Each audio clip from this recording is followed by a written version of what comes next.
পবিত্র রমজান মাস দোরগোড়ায়। প্রতি বছরের মতো এবারও বাংলাদেশ থেকে মুসল্লিরা ওমরা পালনের প্রস্তুতি নিচ্ছেন। কিন্তু এবার ওমরা যাত্রীদের জন্য চিন্তার কারণ হয়ে দাঁড়িয়েছে প্যাকেজের লাগামহীন খরচ। ট্যুর অপারেটররা সতর্ক করছেন, এখনই বুকিং না দিলে রমজান শুরু হতে হতে খরচ 2 থেকে 3 গুণ পর্যন্ত বেড়ে যেতে পারে। আজকের প্রতিবেদনে আমরা জানব কেন এই অস্বাভাবিক মূল্যবৃদ্ধি এবং কিভাবে এই খরচ কমানো সম্ভব। দুবাই ভিত্তিক সংবাদ মাধ্যম খালিজ টাইমসের সাম্প্রতিক তথ্য অনুযায়ী ওমরা প্যাকেজের দাম এখনই বাড়তে শুরু করেছে। বর্তমানে বাসযোগে ওমরা প্যাকেজের যে খরচ প্রায় 1200 দিরহাম, তা কয়েকদিনের মধ্যেই 1400 দিরহাম ছাড়িয়ে যাবে। আর রমজান যত ঘনিয়ে আসবে, এই খরচ 2000 দিরহামের উপরে চলে যাওয়ার আশঙ্কা রয়েছে। বিমানে যাতায়াত সহ প্যাকেজের চিত্র আরও ভয়াবহ। বর্তমানে যা 3500 দিরহাম থেকে শুরু হচ্ছে, রমজানের শেষ দশকে তা 5200 থেকে বেড়ে 8000 দিরহাম পর্যন্ত পৌঁছাতে পারে। অর্থাৎ শেষ সময়ে ওমরা করতে গেলে আপনাকে স্বাভাবিকের চেয়ে 3 গুণ বেশি অর্থ গুনতে হতে পারে।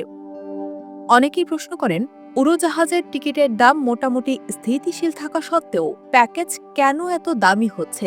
এর প্রধান কারণ হল আবাসন বা হোটেল ভাড়া।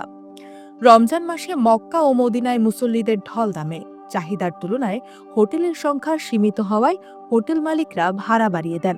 বিশেষ করে হারামের কাছাকাছি বা হাঁটা দূরত্বের হোটেলগুলোর ভাড়া রমজানে দ্বিগুণ এবং শেষ 10 দিনে 3 গুণ পর্যন্ত বেড়ে যায়। এছাড়া পরিবহন খরচ এবং স্থানীয় সেবা মূল্য বেড়ে যাওয়ায় এই মূল্য বৃদ্ধির অন্যতম কারণ। যারা শেষ মুহূর্তের সস্তা প্যাকেজের আশায় বসে থাকেন, শেষ পর্যন্ত তারাই সবচেয়ে বেশি আর্থিক ক্ষতির সম্মুখীন হন।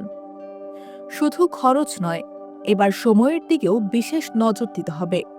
হজের প্রস্তুতির কারণে সৌদি সরকার ওমরা ভিসার ক্ষেত্রে নির্দিষ্ট সময়সীমা বেঁধে দিয়েছে। আগামী 17 মার্চের পর আর নতুন করে ওমরা ভিসার আবেদন করা যাবে না। যারা ভিসা পাবেন তাদের অবশ্যই 2 এপ্রিলের মধ্যে সৌদি আরবে প্রবেশ করতে হবে এবং 18 এপ্রিলের মধ্যে দেশ ত্যাগ করতে হবে। অর্থাৎ হাতে সময় খুবই কম।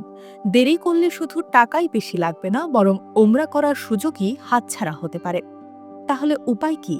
বিশেষজ্ঞরা বলছেন, খরচ নিয়ন্ত্রণে রাখতে হলে আগে ভাগে বুকিং দেওয়ার কোনো বিকল্প নেই। এছাড়া ব্যয় কমাতে আপনি সরাসরি ফ্লাইটের বদলে ট্রানজিট বা কানেক্টিং ফ্লাইট বেছে নিতে পারেন। একক ভ্রমণের পরিবর্তে গ্রুপ প্যাকেজে গেলে খরচ অনেকটাই ভাগ হয়ে যায়। আর যদি সম্ভব হয়, হারামের একদম কাছের হোটেলের বদলে কিছুটা দূরত্বের হোটেল নির্বাচন করুন। এতে আপনার বাজেটের বড় একটি অংশ বেঁচে যাবে।